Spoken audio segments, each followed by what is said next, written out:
अस्सलामुअलैकुम व्यूअर्स, आज मैं आप लोगों के साथ शेयर करूंगी बिल्कुल परफेक्ट बासमती चावलों का देगी ज़रदा बनाने की एक आसान और परफेक्ट रेसिपी। बिल्कुल देगी स्टाइल हमारा ये ज़रदा तैयार होगा। आधा किलो बासमती चावलों से मैंने ये ज़रदा तैयार किया है और अब देख सकते हैं कि बिल्कुल खिला हुआ बना है। ना तो चावल इसमें अकड़े हैं, ना ही कोई और कमी है और ना ही हम इसमें चाशनी तैयार करेंगे।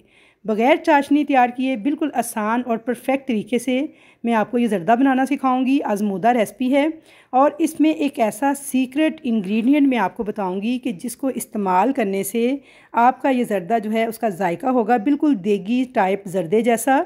इससे पहले मैंने आपको बग़ैर चाशनी के देगी मतंजन बनाना सिखाया था, जिसे आप लोगों ने बेहद पसंद किया और बहुत ज़्यादा मुझे कमेंट्स बॉक्स में कहा गया कि जी हमें बासमती चावलों के साथ ज़रदा बनाना सिखाएं, क्योंकि उसमें मैंने सेला चावल इस्तेमाल किए थे। तो जी आज मैंने आप सबकी रिक्वेस्ट पूरी कर दी है और आज हम ये रेसिपी तैयार करेंगे घर के आम बासमती चावलों के साथ। तो आप देख सकते हैं बिल्कुल परफेक्ट बनके हमारा ज़रदा तैयार हुआ है। तो रेसिपी अगर आपको पसंद आए तो आपने इसे लाइक शेयर ज़रूर करना है। चैनल पर अगर नए हैं तो सब्सक्राइब ज़रूर करना है। तो चलिए जी स्टार्ट करते हैं रेसिपी। यहाँ पे सबसे पहले मैंने ले लिए हैं आधा किलो बासमती चावल, जो कि आम हम घर पे चावल पकाते हैं वही चावल हैं, कोई स्पेशल ब्रांड नहीं है। तो सबसे पहले आपने चावलों को वॉश कैसे करना है। पहली टिप ये है कि आपने चावलों को अच्छे से हाथ के साथ मलते हुए वॉश करना है। इसके अंदर जितना भी सफ़ेद सा पाउडर सा होता है ये सारा ख़त्म हो जाना चाहिए। अगर आप चावलों को मल के नहीं धोते, इसी तरह से भिगो देते हैं गदले से पानी में, पाउडर इसके अंदर ही रहेगा, तो इससे क्या होगा कि चावल हमारे जो है खिले खिले बॉयल नहीं होंगे, जुड़े जुड़े से पकेंगे। तो ये पहली टिप थी चावलों भिगोने के लिए कि आपने हल्के हाथों के साथ मल के चावलों को बिल्कुल शफाफ पानी आने तक इस तरह का अच्छे से धोना है, 2 से 3 पानी। फिर उसके बाद आपने आधे घंटे के लिए इसको डिप करके रख देना है। तो मेरे एक हाथ में कैमरा है, मैं एक हाथ से वॉश कर रही हूँ, मुझे थोड़ी प्रॉब्लम हो रही है, लेकिन आपने दोनों हाथ इस्तेमाल करते हुए ये काम करना है। तो ये थी पहली टिप चावलों को भिगोने की। अब यहाँ पर मैंने एक खुले बर्तन के अंदर पानी ले लिया है और इसमें डाल दी हैं 4 अदद सब्ज़ इलायचियाँ, 4 अदद लौंग और पानी को बॉयल आने देंगे। साथ ही मैंने इसके अंदर 1/4 टीस्पून के बराबर नमक डाला है। बहुत ज़्यादा नमक नहीं आपने डालना, सिर्फ 1/4 चम्मच नमक डाला है और साथ मैंने ज़रदे का रंग डाल दिया है 1/2 टीस्पून के बराबर। मिक्स कर देंगे इस कलर को इस पानी के अंदर और इसे बॉयल आने देंगे। जैसे ही अच्छी तरह से एक बॉयल आना स्टार्ट हो जाए तो आपने जो आधा घंटा पहले चावल भिगो के रखे थे वो सारे इसमें ऐड कर देने हैं। याद रहे कि पानी में अच्छा सा बॉयल आने के बाद आपने चावल ऐड करने हैं और अब हाई फ्लेम पे अपने चावलों को बॉयल करना है। फ्लेम को आपने बिल्कुल भी लो नहीं करना, आपने फ्लेम को हाई रखना है। हाई फ्लेम पे चावलों को बॉयल करना है। 90% तक आपने चावलों को गला लेना है। जब हम हाई फ्लेम पे चावलों को बॉयल करते हैं तो इससे चावलों की लेंथ भी ज़्यादा होती है और वो खिले खिले से बॉयल होते हैं। तो यहाँ पे हाई फ्लेम पे मैंने चावलों को बॉयल किया था। अब मैं इनको चेक कर रही हूँ तो तकरीबन 90% तक चावल गल चुके हैं। अगर मैं आपको उर्फ़े आम में बताऊँ तो 1 कनी मैंने चावलों को गला लिया है, मतलब इसमें 1 कनी रह गई है। तो बस इतना ही हमने चावलों को बॉयल करना था। अब हम फ्लेम ऑफ़ कर देंगे और इन चावलों को मैं स्ट्रेनर में डाल के इनका सारा एक्स्ट्रा पानी जो है निकाल दूँगी। अच्छा, यहाँ पे एक बड़ी अहम टिप मैं आपको ये देना चाहूँगी कि बहुत से लोग इस स्टेज पर इसके ऊपर ठंडा पानी डाल देते हैं। तो आपने चावलों के ऊपर बिल्कुल भी ठंडा पानी वगैरह नहीं डालना। उससे क्या होता है चावल जो है अकड़ जाते हैं, कड़क हो जाते हैं। आपने फ़ौरन से बस इनको स्ट्रेनर में डाल के सारा पानी इसका रिमूव करना है। उसके बाद आपने इनको किसी खुली परात या किसी खुली ट्रे वगैरह के अंदर इस तरह से फैला लेना है ताकि इनका जो कुकिंग का प्रोसेस है वो फ़ौरन स्टॉप हो जाए और चावलों को हवा लगवानी है। तो बिल्कुल हल्के हाथों के साथ आपने इस तरह से इनको बिखेर लेना है। और अगर सेला चावल हों तो उनको आपको हवा वगैरह लगाने की कोई ज़रूरत नहीं होती, उनको आप स्ट्रेनर में ही रहने दें। यहाँ पे मैंने एक कढ़ाई के अंदर घी ले लिया है 5 टेबल स्पून। तो आपने मेजरमेंट्स का ख़ास ख्याल रखना है इस रेसिपी के अंदर। अगर आप चाहते हैं कि बिल्कुल परफेक्ट आपका ज़रदा बन के तैयार हो तो जितनी जितनी चीज़ें बताई जा रही हैं आपने इतनी इतनी ही ऐड करनी है। 4 मैंने सब्ज़ इलायचियाँ और 4 लौंग इसमें ऐड कर दिए हैं। हल्का सा इनको बस क्रैकल किया है, इसकी बहुत ही प्यारी सी खुशबू आएगी हमारे चावलों में से। साथ ही मैंने 2 टेबल स्पून दूध ऐड कर दिया है और फ्लेम मैंने ऑफ़ कर दी है। आपने दूध डालते ही फ्लेम को ऑफ़ कर देना है और अब इसके अंदर सारे चावल जो कि हमने परात में रखे थे हवा लगवाने के लिए उनको ऐड कर देना है। बिल्कुल हल्के हाथों के साथ आपने चम्मच का इस्तेमाल करते हुए चावलों को कढ़ाई में डालना है ताकि चावल हमारे टूटने ना पाएँ। तो यहाँ पे देखिए सारे चावल जो है मैंने इनको डाल दिया था। अब मैं इसके ऊपर डाल दूँगी 350 ग्राम चीनी। इस तरह से बखेरते हुए आपने चीनी डाल देनी है इसके ऊपर। और ये बिल्कुल परफेक्ट मीठा था इतने चावलों के लिए, लेकिन अगर आप बहुत तेज़ मीठा खाते हैं तो आप 400 ग्राम तक ऐड कर सकते हैं। वैसे ये बिल्कुल नॉर्मल मीठा था।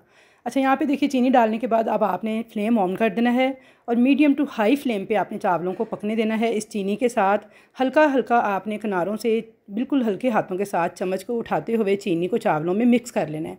आपने बिल्कुल हल्के हाथों से चम्मच चलाना है। मैंने थोड़ी सी वीडियो यहाँ पे तेज़ की थी, लेकिन मैं बिल्कुल हल्के हाथों के साथ इस तरह से उठाते हुए चीनी को चावलों के साथ मैंने मिक्स कर दिया है। मीडियम टू हाई फ्लेम है इसके नीचे, और आपने चावलों के पास ही खड़े रहना है यहाँ तक कि इसमें एक अच्छी सी स्टीम बनना स्टार्ट हो जाएगी। और यहाँ पर देखिए, आपको ऊपर वाले किनारे पर गौर करें, धुआं निकलना स्टार्ट हो गया है, यानी इसके अंदर अच्छी सी स्टीम बन चुकी है।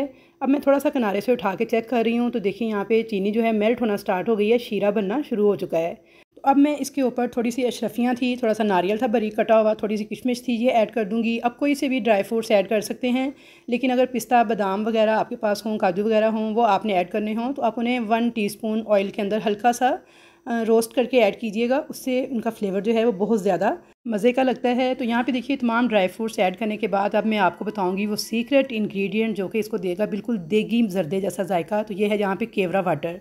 अच्छा, यहाँ पे मैं केवड़ा वाटर यूज़ कर रही हूँ। 1 टेबल स्पून के बराबर या 1 ढक्कन भर के आपने इसके ऊपर डाल देना है। लेकिन अगर केवड़ा एसेंस आप यूज़ करें तो सिर्फ 3 से 4 ड्रॉप्स डालने हैं आपने, क्योंकि उसका फ्लेवर काफ़ी तेज़ होता है। इन दोनों में फ़र्क होता है, ये आप गौर से देख लें, ना आपके जो जर्दे का टेस्ट है ना वो कड़वा हो जाएगा अगर आप केवड़ा एसेंस ज़्यादा डालेंगे। तो इसलिए आपने केवड़ा वाटर अगर डालना है तो ज़्यादा डालना है, अगर केवड़ा एसेंस डालना है तो सिर्फ 3 से 4 ड्रॉप्स। मैंने रुमाल के साथ ढक्कन को कवर करके तवे पे रख के इन चावलों को 15 मिनट के लिए दम पे लगा दिया था। तो 15 मिनट हो गए थे दम पे लगाए हुए इन चावलों को। तो चेक कर लेते हैं। तो माशाल्लाह इतना खुशबूदार हमारा जर्दा बन के तैयार हुआ है कि व्यूअर्स मैं आपको बता नहीं सकती। खोलते ही ढक्कन इतनी प्यारी खुशबुएँ मेरे पूरे किचन में फैल चुकी हैं। बिल्कुल ऐसे जैसे देख के जर्दे की खुशबू होती है ना, ऐसी ही खुशबू और ऐसा ही जायका आपको मिलेगा अगर आप सेम तरीका इस्तेमाल करेंगे। और केवड़ा वाटर आपने लाजमी से इस्तेमाल करना है अगर आप चाहते हैं इसमें बेहतरीन किस्म की खुशबू और फ्लेवर।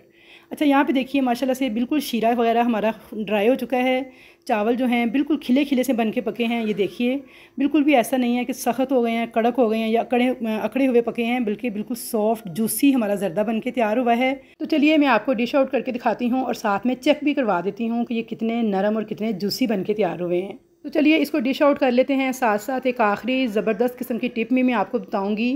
तो आपने ये करना है कि जब आपके चावल दम से पक जाएं, चेक कर लिया है आपने, तो आपने चावलों को तवे से उतार लेना है और फ्लेम ऑफ करने के बाद 5 से 7 मिनट तक ढक्कन को नहीं खोलना। 5-7 मिनट तक आपने इसी तरह से चावलों को पड़े रहने देना है काउंटर के ऊपर। 5-7 मिनट के बाद आपने ढक्कन को खोलना है, फिर आपने चावलों को सर्व करना है। तो बेहतरीन किस्म के आपको चावलों का रिज़ल्ट मिलेगा। तो यहाँ पे देखिए माशाल्लाह से बिल्कुल चावल गले हुए हैं। ऐसा नहीं है कि अकड़ गए हैं या कड़क हो गए हैं या चाशनी वगैरह की वजह से चाशनी अंदर नज़र आ रही है, ऐसा कुछ भी नहीं है। बिल्कुल देखें, खिले खिले एक एक दाना अलग अलग बेहतरीन हमारा जर्दा बन के तैयार है। तो आई होप व्यूअर्स कि आपको मेरी आज की जर्दा बनाने की ये आसान सी रेसिपी ज़रूर पसंद आई होगी। रेसिपी अगर पसंद आई है तो जल्दी से वीडियो को लाइक कर दें, ग्रुप्स के अंदर शेयर कर दें और चैनल को सब्सक्राइब कर लें। कमेंट्स सेक्शन के अंदर अपनी कीमती राय का इजहार ज़रूर कीजिएगा कि आपको मेरी ये रेसिपी कैसी लगी। तो इंशाल्लाह ताला मुलाकात होगी ईद उल अज़हा की बेहतरीन रेसिपीज़ के साथ। तब तक के लिए अल्लाह हाफिज़।